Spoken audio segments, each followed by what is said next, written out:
This is Douglas Blakey, editor of Retail Banker International. I am at a banking conference in central London to meet with Nicholas Moya, Director of Innovation at Spain's BankInter. A key question, talking about mobile banking, and a key question for any bank, can the mobile banking channel drive revenue, or is it just yet another channel expense? It's different than other channels because it's possible to make a good business plan with the mobile channel. It's because we are able to decrease the fraud, and the usage of the credit cards goes up, and that means money for us. Nicholas, that's a really interesting answer. Can I move on to cost savings and whether you can share some figures with us? How much is BankInter able to save as a result of fewer calls going through to the call centre? Yes, absolutely.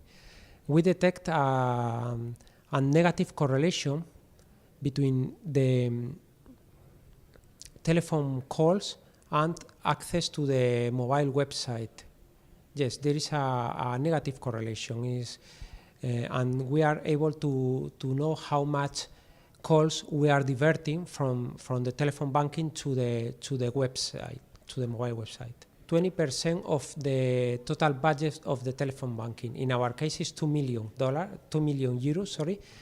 and our telephone banking budget is among 10 million, and we are saving 20%, more or less. So that's a huge annual saving. Yes, for us it's a huge, because 20% of our budget is important for us. Nicholas, the mobile banking channel can be used by banks successfully as a differentiator. How is BankInter using the mobile channel to deal with competition, big players such as BBVA, Santander and Lacacia? We have to launch 18-20 months before our competitors, because we are faster, we are smaller, and this is the reason, because we are faster, and we invest more money in comparison with the big guys. Having talked about savings, can we come on to take-up? For us, there is two kinds of mobile channel. The SMS channel, in that we have 73% of penetration. Most important for us, the growing rate. In that moment is by 90%. We double each year. This is the most important thing for us. Nicholas, having started to charge for that service, have you lost customers? Have customers said, whoa, I'm not paying for this? Or have you been able to retain over 70% take-up for the SMS alerts? I have to say that I was a little afraid about that, but finally, just less than 5% of the customers decide to abandon, to left the channel. We pass from 78% of penetration to 73% of penetration. Nicholas, a number of banks around the world are trialling NFC projects. Where is BankInter in terms of any projects that you've got in the pipeline?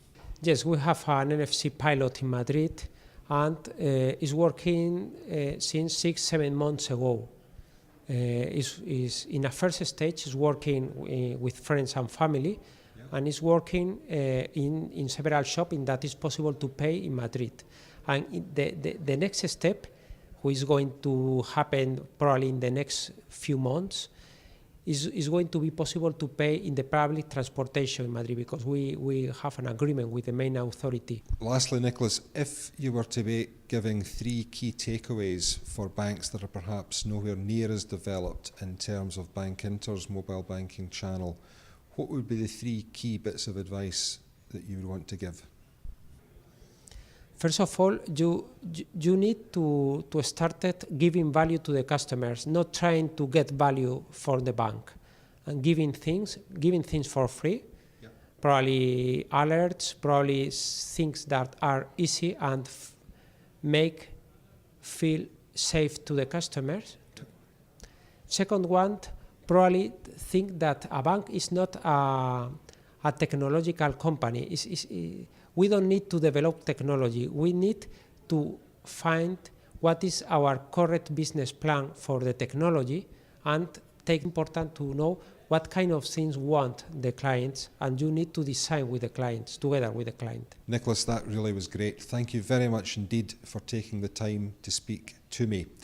This is Douglas Blakey with Nicholas Moya, General Manager of Innovation at Spain's BankInter.